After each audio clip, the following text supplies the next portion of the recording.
What's up guys, Bionic here with another Raid Shadow Legends video. Today we're talking about some of the best epic champions you should consider building right now on your account to make your life a lot easier for the new bosses of the Doom Tower rotation number 3. So we're going to cover both bosses separately, and then we're going to talk about why I chose the champions that I did for those specifically. I'll give you some examples with some screenshots of the builds that I used so far, as well as my auto team for the Dark Fae Hard Floor 120.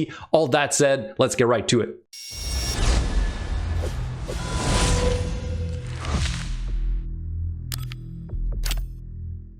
So let's first start with the Dark Fae. What do we know about her so far? It's all about turn meter control. If you can prevent her from ever taking a turn, it will make your life a lot easier. So there's a lot of champions that can do this. Let's start with our trusty Royal Guard. He's not the best turn meter control champion because this is a 4-turn cooldown, but he's great because he can also nuke. You also need to kill the enemy team, which is a copy of your own champions. So if you're able to turn meter control first, and then you only have this guy left with the boss, so this turn meter control right here on the boss is really solid. Plus you have decreased defense, so really effective.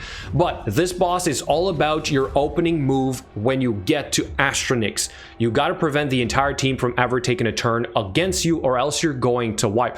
The best way I found to do this is to have an AoE turn meter reduction or AoE turn meter boost, and believe it or not, Bahai-Katun can actually work. I think I saw it in the global leaderboard so far. Somebody managed to make it work. Of course, it's going to take some optimization. I ended up working with a slightly different champion, but to do the exact same concept. And so we have a turn meter, 15% turn meter fill, with 30% increase of speed, or you have a 15% turn meter reduction. This is a great way to do it. But the one that I worked with to get this done is our trusty Deacon Armstrong. Okay, so my opening move when I get to the boss is to ensure that this skill is up and ready to go, which I then go into the AoE decrease defense, and that is going to power up my next champion, which I also use for turn meter control, but also for AoE nuke and sleep. And that is Allure. Okay, so I'm going to keep using Allure. In fact, my auto team uses still 2 Allures, and I powered up their skills right here to deal more damage. I'm using this to kill all the enemy champions, put them to sleep if they don't die, and then I go into just A1s against the boss. I block out the A3 because I don't think it's as effective, or rather should I say, I want to make sure I just cycle through these, right? Even with 2 Allures and 2 allies join attack, it's a little bit tight if you don't have decreased speed. I had decreased speed before with a Stag Knight, which is really amazing for this as well. You make him go first, you get the decreased defense, and decreased attack is great, but just the decreased defense.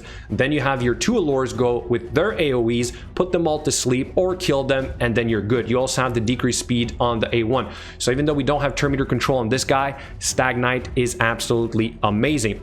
There are other champions, AoE turn meter control, such as Shatterbones, that you could be using. I played with him a little bit. I didn't commit to using Shatterbones, but I'm pretty sure this could work. You have a 30% turn meter reduction, so for sure that would work. We have 15% decreased speed, 25% turn meter increase. So I think, again, this guy is kind of built for this. So if you don't have some of the other ones, you might want to work with this guy. Of course, there's also Psylar. If you would have Psylar on your account, I would strongly suggest you build her. She's great for a lot of other things. I don't, but a 40% turn meter reduction with 30% decreased speed is kind of really clutch for that opening move. But once you're done with that, it's all about the sustained turn meter control that you can provide. And although Allures are absolutely fantastic, I still have 2 in my team. I believe that allies joint attack champions are clutch for that portion, which is why I use Farok in the Fat. Okay, so the allies joint attack is #1 thing, again, with those 2 Allures, but he also has an HP burn and a poison debuff. So if ever the Dark Fae takes a turn, you could take advantage of this extra part of DPS. Currently, mine is built for the clan boss. He doesn't have enough accuracy. He does not land this.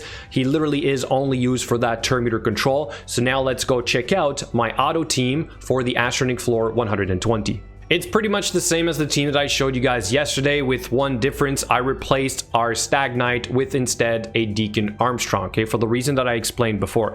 That opening move with the turn meter control is a little bit more important than getting the decreased speed, in my opinion, but that's also because I have relatively high speed on all of these champions, okay? So you got to be above that 250, it might even be 260 to ensure you go before, and then with the 30% turn meter difference, I can get my 2 Allures to take their turn as well. Of course, there's a lot of RNG involved in getting to the boss with the right skills up at the right time. So I'm not going to say this is a 100% success rate. You can get weak hits from your allures on these force champions. I have a reflex set on both my Krylowitch arm and Farok in the Fat, which means I might trigger a skill cooldown. I don't know how this is going to play out, but right there, turn meter control, that's the opening move I was talking about. Here we don't even have our AoE, but the second allure makes up for it with her AoE, and then I'm able to go into that AoE hit and bring this or all the champions down except the boss. The boss is going to take a turn. This is a problem, but I still have relatively good DPS to bring this copy of the Frog and the Fat down. He had a 0 turn meter count though, okay, so it makes it a little bit easier in this case. So then it's all about this, just never letting the boss take a turn, or should I say it's going to take a turn, in fact 2 turns if I recall correctly, but I can mitigate some of the damage because I have the leech debuff. Okay, so I'm healing off of the leech debuff, so I take a little bit of damage, but I make it back to full health before she ever takes a turn. I suppose there would be a way to prevent this by, let's say, maybe giving more speeds to all of these champions. Of course, bringing decreased speed would be even better, but I just wanted to show that it's possible to do it on auto with the perfect tweaking. Okay, so this is the boss we're going to be farming for good reason. It's the best gear in my opinion. So let's fast forward to the end here because it's a relatively long fight.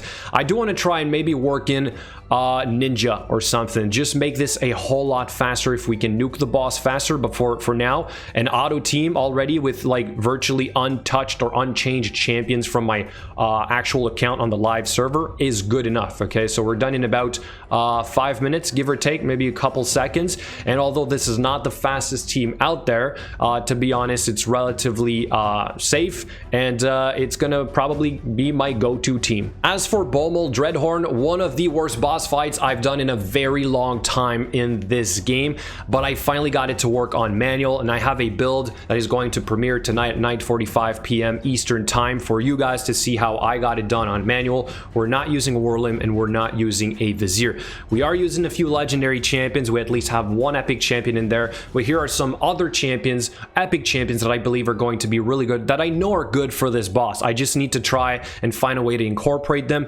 Back to Farok in the Fat because of the HP burn and the poison. If you would put this guy in a deflection set, you might get the bombs because you're placing debuffs other than the bomb itself, but then with the set you have a chance at returning it. This is pretty much how players are using bombs on this champion for the time being. Allies joint attack is also probably really good for this, but of course if you want the ultimate poisoner epic champion right now, that is Eurogrim. He is much better than Bad Alcazar, and then even the heals here are a little bit better in my opinion, or very similar in a sense, but you do get more poison debuffs, even more on the A1. So I'm going to say Eurogrim over Bad Alcazar. If you've got this guy, build him. He can also solo the Dragon 25, so of course that's a no-brainer. Then after that we have in the Undead faction a champion that does kind of the same concept, poison, but also a very important debuff for this boss, decreased accuracy. You gotta get in there, be faster than him, place the decreased accuracy, and still have like 500 resistance. That's how crazy this is, and that is Astranyx. So I think this guy is going to be really solid. I don't have him unfortunately, but if I would have him, I would probably replace him over one of the legendary champions that I'm currently using for my build, as you guys will see tonight. Up next we're going to do our champion that is going to allow us to survive, right? You need a lot of survivability, you need a lot of heals for this to work, and so one of the legendary champions that I used, I think could be replaced with Rector Drath. Number one, you have decreased attack on the A1, really important for this boss, but then secondly, you have a lot of heals. You gotta really heal in between the big AoE hits you're going to take from the boss, but also the Dread Bombs, plus you have a revive, plus you get more resistance if you have a Veil buff, which he does play, so I think overall Rector Drath is going to be really clutch. But my absolute favorite so far, and the one that I used for my team, is Melga Steel Girdle. Absolutely broken for this. Not broken, but I mean she made it possible. So much survivability because of Balls of Steel here, and is the only way that I got it done. Literally one of the last champions that I built, clutch, and it worked. So big shields if you give her a lot of HP, lots of heals as well. more revive, and then the A1, you don't really care all that much about this, but for me, Melga Steel Girdle made it possible, so you guys will see that in tonight's build. But overall, there you go. Those are the epic champions that right now I know players are using that I think are going to be really good across the board for these 2 new bosses. So make sure you start building them right now so that you are ready for this rotation, which starts tomorrow. Thank you so much for watching, and I'll see you guys in the next video.